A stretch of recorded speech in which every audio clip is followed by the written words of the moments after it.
And the mic placement's okay? 3, 2. I'm Elisa Parker. This is the 22nd annual Wild and Scenic Film Fest. It's where I call them our environmental action heroes come from all over the world. They join us here in our little towns in Nevada City and Grass Valley, California. And today we're broadcasting live from the Wild and Scenic Media Lounge. Our first guest is Greg Carin, and the film is called Driving Sweep. And you know, the rivers are a big deal here in both in our community and really everywhere. And so it's so fun that we actually have Greg here with us as we talk about rivers and riding the rivers. So welcome, Greg, first of all. It's good to be here. It's good to have you here.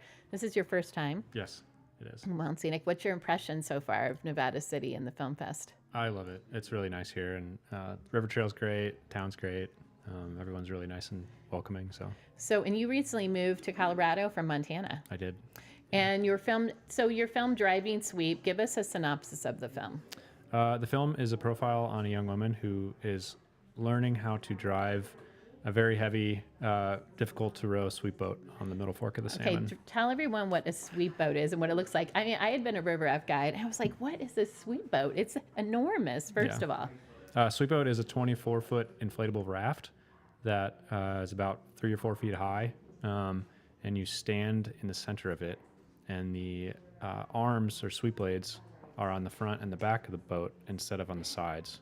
So you don't actually row it, they call it driving it. Driving it. So she had oars like this. Yeah. Or something like that. And she, by the way, she's pretty petite too.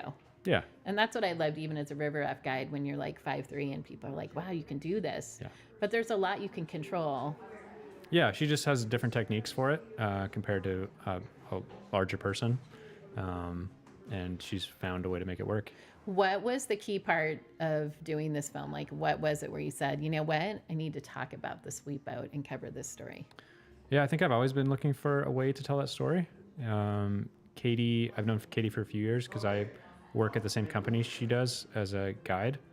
And she was in the right stage of her learning process. And I thought she's also she's good on camera and she's a good character and she's fairly eloquent. So it just kind of all fit together.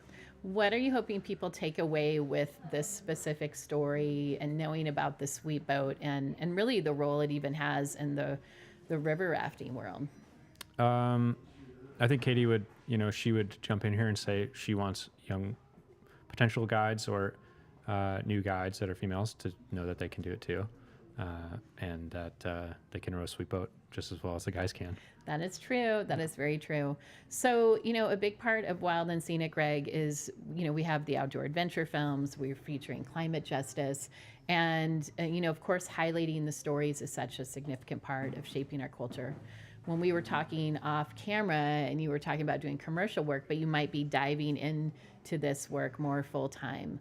Like, what is it that you love about this as compared to doing, commercial work and marketing the branding world? What is it about these films that keep you doing this? Because it's not always easy. Yeah.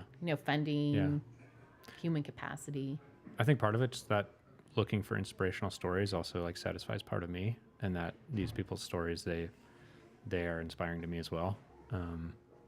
And then it's always different. Like every story I work on is always unique and challenging, and it's always interesting. Were you shooting on the raft? Was that? Yeah. That was you. Okay. Yeah. What was that experience like? Because typically it looks like on a sweep boat, like you said, it's one person standing.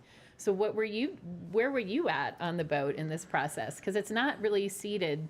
It's not situated for someone to be a passenger. Right. Definitely not.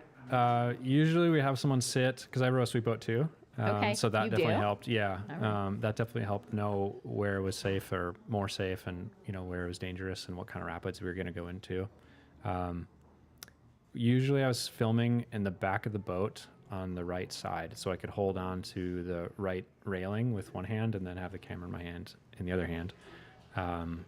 And I shot it all handheld. I didn't use a gimbal, partially because on the raft, it's hard the orientation of the raft's always changing. So gimbals are kind of hard to work in that sense. And then I did want some sort of a little bit of camera shake involved, and so I'd always be either kneeling or standing on the back of the raft. That would be hard to kneel because, by the way, it's like bumping and going. It's a wild ride, and she's standing as well. What's the craziest thing that happened to you in your sweet boat experience so far? It's a mix of, you just get stuck a lot, I guess, and sometimes it can be kind of violent. Maybe the worst was that I was going through a rapid and I had a front sweep catch on a rock, and so it shoots up in the air. Wow. And there's a shot of that in the film. Just happened to have a camera at that time. And then I think the opening shot of the film was probably the hardest to film because I was standing in the center of the back of the raft with the sweep arm between my legs and holding onto a cam strap and just kind of riding it like a surfboard. It is kind of like that. No, it is yeah. kind of like that. And can you tell everyone real quick too about just the history of the sweet boat, because I wasn't familiar with them here in California, but there is a story to this, and it does have history going quite back, probably even 100 or 200 years. Yeah. The sweep boats first started as a sweep scow, which is a large wooden raft. Usually they had 2 or 3 people on them, so one person in the front and one in the back. Sometimes there's some photos I've seen of 4 people on a sweep boat. Wow. Trying to get this huge cargo boat downriver.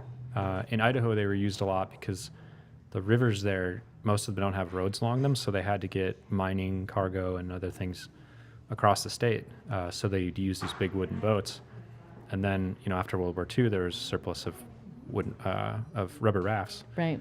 And so they transitioned away from the wood boats into large rubber boats. And now they're pretty much exclusively used on the Middle Fork of the Salmon. Okay. And Ooh, that's what I've been on the Salmon River. yeah. Okay. Yeah. And it's just Awesome. a perfect gradient and kind of difficulty of river where that boat makes sense. That's great. And Yeah. when is your film screening? It's today at 2:30. All right, today, Grass Valley. so soon, you're going to be heading down to Grass Valley. This is Greg's Yeah. first time in the town. So when we see him in town, we're going to give him a big Nevada County welcome. And we're so thrilled that you're here. Thank you. Yeah, thanks, Greg. It's good to be here. The film is called Driving Sweep.